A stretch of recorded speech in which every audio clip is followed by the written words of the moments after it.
이 대중가요 좋아하시나요? 성인가요, 대중가요를 가만히 들어보면은 큰 주제가 이 사랑입니다. 사랑을 노래하는 노래들이 정말 많습니다. 참 애절하고 애틋하게 사랑을 노래합니다. 이별 노래를 가만히 들어보면은 옛날 생각도 나고 옛날에 떠나보낸 그 사람도 생각이 나고 괜히 감정이 싱숭생숭 잊혀진 줄 알았는데 다 사라진 줄 알았는데 꿈틀꿈틀대는 감정도 우리가 느낄 수가 있습니다. 과연 그 사람이 정말 잘 살고 있을까? 잘 지내고 있니? 이제 건넬 수 없는 그런 사이가 건넬 수 없는 사이가 되어 버렸습니다. 저는 처음에는 이 가요를 들으면 왜 특히 이 사랑 노래를 들으면 사람들이 왜 감성적으로 변하고 왜 다 자기 얘기 같다고 할까 이해를 못했습니다. 전혀 제 얘기 같지 않았어요. 근데 제가 아주 찌질한 연애를 한번 해보니까 이별 노래들이 전부 제 얘기처럼 들리게 되었습니다. 그때부터 이별의 아픔을 겪는 사람들의 마음을 아주 조금 공감할 수가 있었습니다. 제가 트로트를 이렇게 그다지 좋아하는 건 아니지만 신경 쓰이는 노래가 하나 있습니다. 영탁 씨가 부른 찐이야 노래인데 좀 정감이 가면서도 자꾸 이게 좀 신경 쓰여요. 듣기가 싫을 때도 있어요. 자꾸 찐이야 완전 찐이야 하니까 제 아내 이름을 자꾸 부르는 것 같아요. 다른 남자가 제 아내를 부르니까 계속 신경이 좀 쓰입니다. 네, 이 트로트도 사랑 노래가 참 많습니다. 근데 사랑 노래만 있는 게 아니라 트로트는 이 고향에 대한 노래도 참 많이 있습니다. 고향을 노래해서 옛 추억과 옛 생각에 또 잠기게 합니다. 예수님이 오늘 본문 말씀에 보면은 이 고향을 방문하는데요. 예수님의 고향은 예수님이 태어나신 곳이 고향이겠죠. 예수님이 어디에서 태어나셨을까요? 마구간만 생각나시죠? 베들레헴에서 태어났습니다. 근데 예수님은 오늘 고향 나사렛으로 옵니다. 30년 동안 자랐던 곳. 그러니까 우리는 태어난 곳만 고향이 아니라 아주 오랫동안 정들어 살았던 곳도 고향이라고 우리가 표현을 합니다. 옛날 노래 중에서 가수 김상진 씨가 트로트 노래 중에서 이 고향이 좋아라는 노래를 발매를 했어요. 제가 잠깐 가사를 읽어보겠습니다. 타향도 정이 들면 고향이라고 그 누가 말했던가? 아니야 그것은 거짓말. 향수를 달래려고 술이 취하는 말이야. 아 타향은 싫어 고향이 좋아. 노래 가사말을 보면은 타향살이를 하고 있으면서 애써서 이걸 여기가 고향인 것처럼 고향이라고 이렇게 고향처럼 여기려고 했지만 고향만큼 정감이 가지 않는다는 노랫말입니다. 예수님께서 고향에 방문하셨어요. 과연 정말 정감 있고 좋은 일들이 많이 펼쳐지는지 한번 같이 보도록 하겠습니다. 1절 말씀 같이 보겠습니다. 예수께서 거기를 떠나사 고향으로 가시니 제자들도 따르니라. 아멘. 예수님께서 거기를 떠났습니다. 거기는 가버나움이라는 동네입니다. 가버나움과 나사렛은 아주 가까워요. 한 30분 정도 거리 되는 가까운 동네입니다. 이 가버나움에서 어떤 일이 있었냐면은 아주 엄청난 일들이 있었어요. 예수님께서 귀신들을 쫓아내는 권능을 펼치시고 어떤 역사를 일으키시고 또 사람들의 환호와 박수가 엄청났습니다. 그래서 많은 사람들이 무리지어서 인파가 예수님을 막 따라다녔어요. 예수님에게는 자기를 환호해 주니까 다 자기를 따라 주니까 이 가버나움이라는 동네에 대한 이미지가 분명히 좋을 거예요. 그리고 나서 고향 나사렛에 오셨습니다. 근데 이 예수님께서 고향을 방문한 나사렛을 방문하는 때는 이번이 처음이 아니라 두 번째입니다. 첫 번째 방문은 마가복음 3장 20절과 21절 보면은 집에 들어가시니 무리가 다시 모임으로 식사할 겨를도 없는지라. 예수의 친족들이 듣고 그를 붙들러 나오니 이는 그가 미쳤다 밀러라. 그러니까 첫 번째 왔을 때 예수님은 그 가족들이나 뭐 친척들, 동네 사람들에게 미친놈 소리를 들었어요. 왜 그랬냐면은 귀신을 쫓아내는 권능을 행하다 보니까 저 예수, 우리가 아는 저 예수가 미친 거다. 난리가 났었어요. 바리새인들도 몰려와서 저거는 예수의 능력이 아니라 저 귀신의 왕의 힘을 빌려서 쫓아내는 것입니다. 이렇게 뭔가 큰 일이 있었습니다. 근데 이때는 아직 12제자를 다 세우기 전이었어요. 첫 번째 방문 때는. 몇몇 제자들이 예수님을 따라서 나사렛에 갔는데 미친놈 취급을 받는 것을 직접 눈으로 본 거예요. 몇몇 제자들이. 그리고 나서 이제 두 번째 나사렛에 왔을 때는 다 12제자를 다 세웠어요. 12제자를 다 데리고 나사렛에 온 것입니다. 그때 첫 번째 나사렛에 갔던 제자들이 걱정을 했을까 안 했을까요? 당연히 걱정하죠. 내 스승 예수가 그런 취급을 받았는데 왜 또 가시지? 굳이 또 욕먹으려고 굳이 왜 가실까? 아마 제자들의 걱정을 훨씬 더 많이 했을 것입니다. 많은 사람들의 반응을 한번 보도록 하겠습니다. 2절 말씀 같이 보겠습니다. 안식일이 되어 회당에서 가르치시니 많은 사람이 듣고 놀라 이르되 이 사람이 어디서 이런 것을 얻었느냐? 이 사람이 받은 지혜와 그 손으로 이루어지는 이런 권능이 어찌 됨이냐? 아멘. 예수님께서는 많은 사람들을 만나고 싶었고 가르치고 싶었습니다. 그게 가장 적합한 장소가 회당이었고요. 적합한 때가 안식일이었어요. 이때는 어떤 랍비가 이 지역을 방문하면은 랍비에게 회당에서 말씀을 전해달라고 부탁받는 일은 아주 흔한 일이었어요. 그러니까 예수님이 때에 맞게 회당에서 많은 사람들에게 복음을 가르쳤습니다. 가르친다는 것은 자기를 드러낼 수 있는, 아주 분명히 드러낼 수 있는 좋은 계시의 방법입니다. 근데 가르치는 내용은 이 마가복음에는 안 나오지만 누가복음에 보니까 이사야 말씀을 인용을 해서 복음을 아주 힘차게 전합니다. 그런데 사람들이 그 복음을 듣고 놀래요. 엄청나게 놀래요. 저 복음이 뭘까? 되게 신선한 말씀 같고 새로운 희망을 주는 것 같아서 놀라는 게 아니었어요. 예수가 왜 저런 지혜를, 저런 가르침을 전파하지? 이런 놀람이었습니다. 예수가 어디서 이런 것을 얻었느냐? 이 지혜와 권능을 어떻게 일으키는가? 이 반응은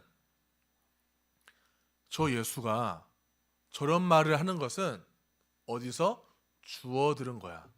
어디서 좀 배워가지고 지금 가르치는 거야. 라는 어떤 회의적인 표현이 담겨 있습니다. 또 사람들의 반응을 좀 더 보겠습니다. 3절 말씀입니다. 이 사람이 마리아의 아들 목수가 아니냐? 야고보와 요셉과 유다와 시몬의 형제가 아니냐? 그 누이들이 우리와 함께 여기 있지 아니하냐 하고 예수를 배척한지라. 아멘.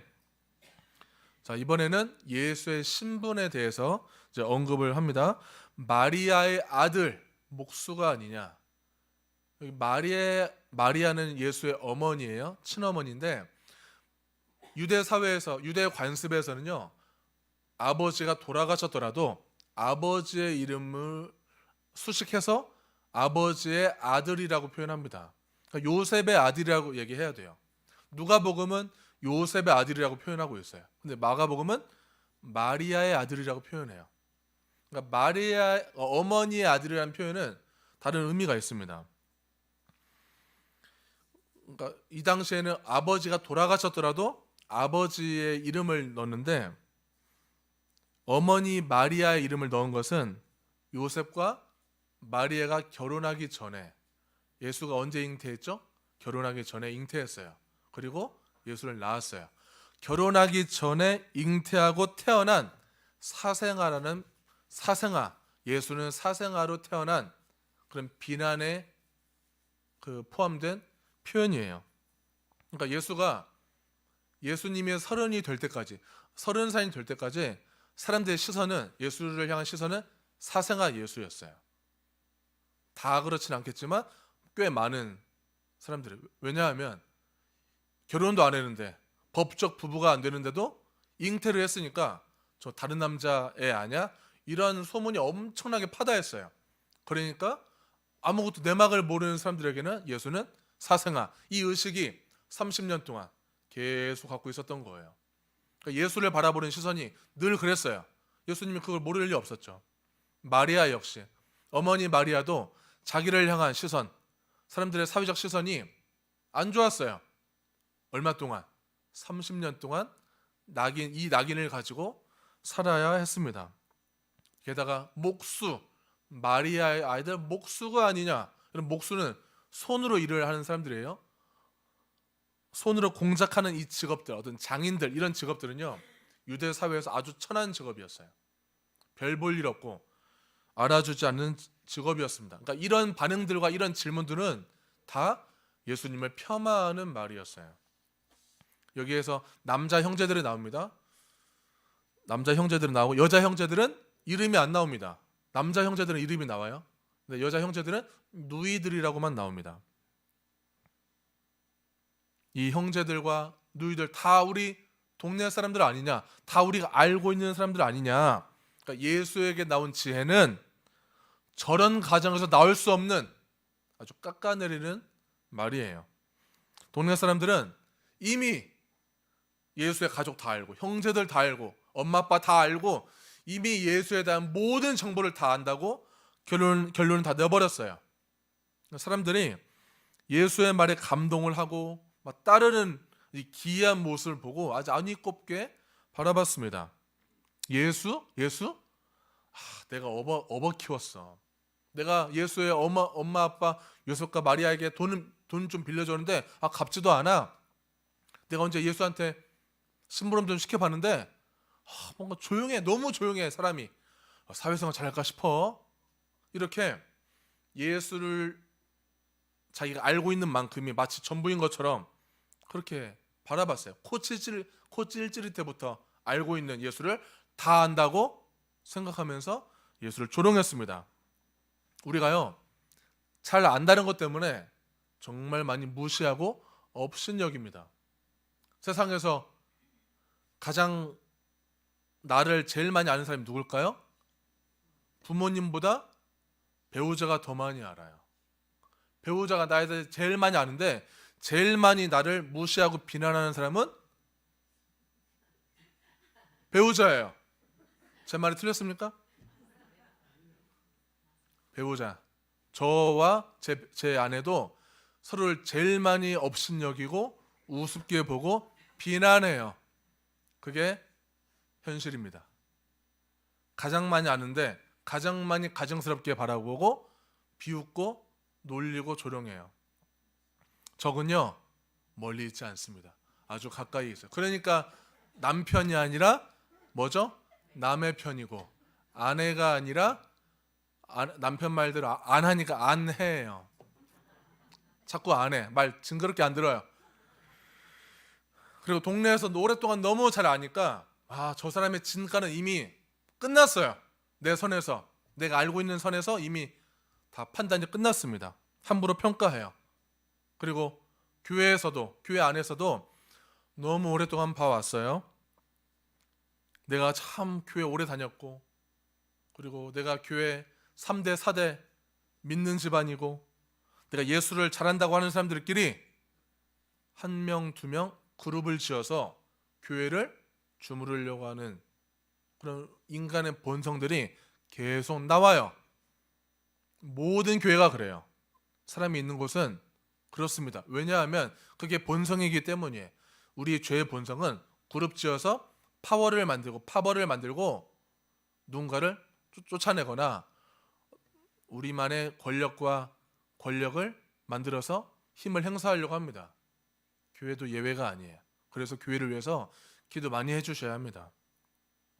우리는 많이 아는데, 예수에 대해서도 많이 아는데 역설적으로 무지해요. 아까 권사님도 아까 기도하신 것처럼 우리는 정말 무지하고 많은 결례를 보이고 있어요. 나의 얄팍한 기준과 상식 가지고 우리는 불신앙을 저지르고 있습니다. 나도 모르게. 두려운 일이에요. 우리 4절 말씀 같이 보도록 하겠습니다. 예수께서 그들에게 이르시되 선지자가 자기 고향과 자기 친척과 자기 집 외에서는 존경을 받지 못함이 없느니라 하시며. 아멘. 이제 많은 사람들의 반응을 보고 예수님도 반응을 하십니다. 예수님의 첫 번째 반응은 선지자는 자기 고향과 친척과 자기 집에서는 존경을 못 받는다. 말이 좀 어려워요. 자기 집 외에서는 존경을 받지 못함이 없느니라 하시며, 쉽게 말해서 자기 고향, 친척, 자기 집 밖에서는 존경을 잘 받는데 고향과 집에서는 존경을 못 받는다. 이 말을 하셨어요. 근데 이 반응의 포인트는 존경을 못 받는다가 포인트는 아니에요. 그러니까 여기도 포인트이긴 한데 더 포인트는요, 예수님은 선지자라는 자의식을 가지고 있어요. 그러니까 예수님은 선지자와 아주 동등된 존재라는 기보다는 선지자들이 걸어간 길을 나도 걸어갈 것이라는 암시를 주는 말씀이에요. 그러니까 유대인들에게 선지자 하면은 구약의 예언자를 떠올립니다. 예언자, 예언을 하는 사람들이에요. 앞날을 점치는 일이 아니라 맡을 예, 말씀 언, 하나님의 말씀을 맡은 그대로 전하는 사람들이에요. 쉬울까요? 어려울까요? 그대로 전하기만 하면 되니까 얼마나 쉽겠어요. 근데 그대로 전했다가는 죽임당할 수도 있어요. 그러니까 어렵죠. 바른 소리 하는 예언자들 별로 인기 없습니다. 우리 주변에 바른 소리 잘하는 분들 아마 한 분, 두 분 정도는 있을 것 같아요. 사사건건 지적하고 다 교정하려고 하고, 내가 미움을 많이 받더라도 내가 옳은 말을 해야 된다는 이 사명감을 가지고 바른 소리를 꼭 합니다. 거기에 막 희열을 느끼고 보람을 느껴요. 만약에 진짜 거기에 보람을 느끼고 희열을 느낀다면은 그것이 자기 의라는 것을 아셔야 합니다. 저희 어머니는 교정시키는 걸 아주 좋아하는 분이세요. 얼마만큼 좋아하냐면 아주 사명감을 가지고 교정시키려고 합니다. 제가 한 번은 어머니한테 저 누구누구 때문에 답답하고 미치겠다 이렇게 얘기했더니 어머니께서 보통 이렇게 얘기하면 뭐라고 반응하시겠어요? 성도님들은? 왜 그래요? 왜 그래? 무슨 일이야? 뭔데? 누구 때문에 그래? 이렇게 물어봐 줬으면 참 좋겠는데 이렇게 말합니다. 미쳤다는 말은 부정적인 언어야. 좀 긍정적인 언어로 바꿔봐. 이런 말을 하고 있어요. 그러니까 제가 공감을 못하는 이유가 멀리 있지 않습니다. 다 이 어머니한테 이런 걸 다 물려받았어요. 아주 가끔 어머니께서 제가 또 힘든 얘기를 가끔 또 하면은 그래서 힘들었겠네. 그랬구나를 해줘요. 아주 가끔이지만. 근데 대개는 또 힘들다고 하면은 힘들다고 생각하지 말고 좀 좋게 생각해봐. 계속 이렇게 얘기를 해요. 여기서 이 말씀에 보면은 예수께서 자기 고향과 이 친척과 집이라고 표현을 하고 있는데 혹시 생각나는 본문이 있으신가요? 구약 성경에 누군가를 부를 때 하나님께서 내 본토, 친척, 아비집을 떠나라고 말씀하셨어요. 누구를 부를 때? 아브라함을 부를 때. 아브라함의 소명이 연상이 되는 부분이에요. 그러니까 결국 예수는 고향을 떠나는 나그네가 될 것을 암시하고 있습니다. 구약의 예언자들처럼 떠돌아다니고 하나님이 언제든지 쓰실 수 있는 그런 나그네가 될 거예요. 예수는 결코 동네 유지가 아니라 집의 사람이 아니라 길의 사람이 될 것입니다.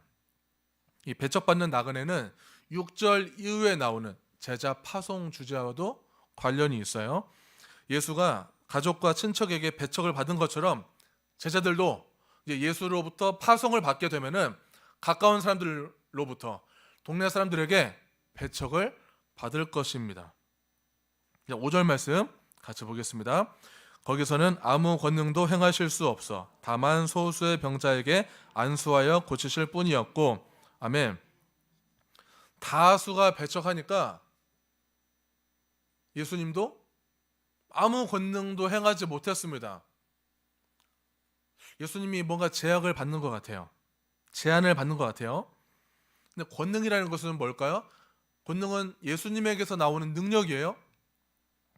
그러니까 예수님을 걸림돌로 생각하는 이들을 위해서 예수님은 이 권능을 사용하지 않으신다는 거예요. 예수님이 제약을 받는 게 아니라 예수님을 믿지 않고 따르지 않고 예수님을 영접하지 않는 이들에게는 그 권능을 사용하지 않는 것입니다. 분명 예수님께서는 과거에 사람들의 믿음 여부와 상관없이 많은 기적을 베푸셨어요.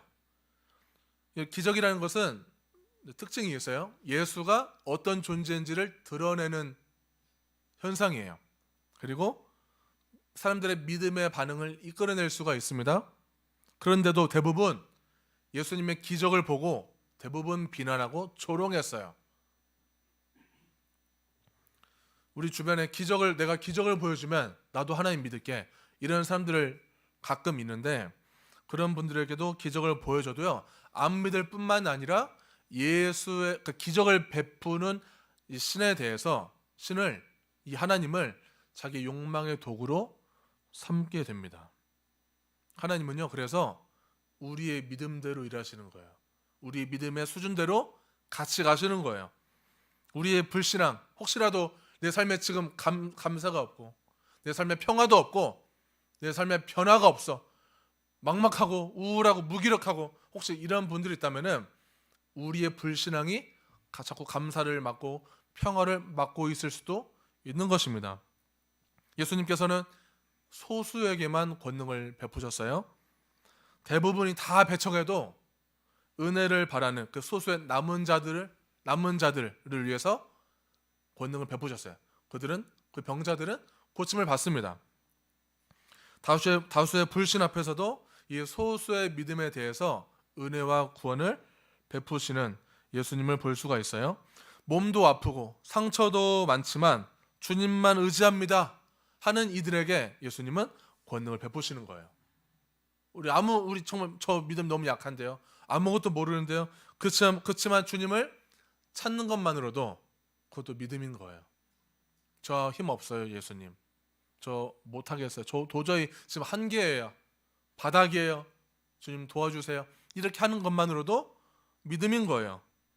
우리가 믿음이 약해도요, 주님으로 인정하는 것부터 믿음의 시작인 줄로 믿습니다. 그 믿음으로 시작했을 때 하나님의 권능이 우리에게도 임할 줄로 믿습니다. 6절 말씀 같이 보겠습니다. 그들이 믿지 않음을 이상히 여기셨더라. 아멘. 사람들이 믿지 않는 걸 이상히 여길 만큼 이상하실까? 예수님 보시기에 세번역 성경에 보니까요, 믿지 않는 것에 놀라셨습니다.